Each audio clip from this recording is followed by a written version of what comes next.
আপনি চাইলে আমার মতো এক ফোনে 4টা হোয়াটসঅ্যাপ ব্যবহার করতে পারবেন। শুধু হোয়াটসঅ্যাপ না, আপনি আপনার পছন্দ মতো যে কোনো অ্যাপ 4টা করে ব্যবহার করতে পারবেন। চলুন দেখাই দিই কিভাবে করবেন।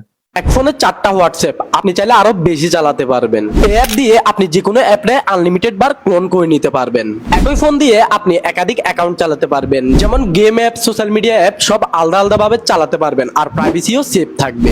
জাস্ট ফোনের প্লে স্টোর থেকে এই ইনফিনিটি ক্লোন অ্যাপটা ইনস্টল করে নেবেন। ইনস্টল করা হয়ে গেলে অ্যাপটা এখান থেকে ওপেন করে নেবেন, অ্যান্ড এখান থেকে প্লাস আইকনের উপরে ট্যাপ দিয়ে আপনি আপনার ইচ্ছা মতো যে কোনো একটা অ্যাপ এখান থেকে চাইলে সিলেক্ট করে নিতে পারেন। আমি দেখানোর জন্য হোয়াটসঅ্যাপটা সিলেক্ট করলাম। এবার চাইলে আপনি আপনার মতো করে অ্যাপটা কাস্টমাইজ করতে পারেন। থ্রি ডটের উপরে ট্যাপ দিয়ে এখানে কাস্টমাইজের উপরে ট্যাপ দিলে আপনি আপনার পছন্দ মতো করে চাইলে কাস্টমাইজ করে নিতে পারেন। এবার অ্যাপগুলো আপনার হোম স্ক্রিনে সেট করতে চাইলে আবার থ্রি ডটের উপরে ট্যাপ দিয়ে অ্যাড টু হোম স্ক্রিনের উপরে ট্যাপ দিলে এখান থেকে অ্যাড করে নিলে দেখবেন আপনার ফোনে এটা হোম স্ক্রিনে অ্যাড হয়ে গেছে। এবার আমি আগের অ্যাপ আর ক্লোন অ্যাপ দুটাই ইউজ করতে পারতেছি, দুটোটা দেখতেই কিন্তু একে, আর এখানে আমি আলাদা আলাদা অ্যাকাউন্টে ইউজ করতে পারতেছি। অ্যাপটা কিন্তু কাজের আছে, চাইলে ট্রাই করে দেখতে পারেন আর আপনার বাকি বন্ধুদের সাথেও শেয়ার করতে পারেন।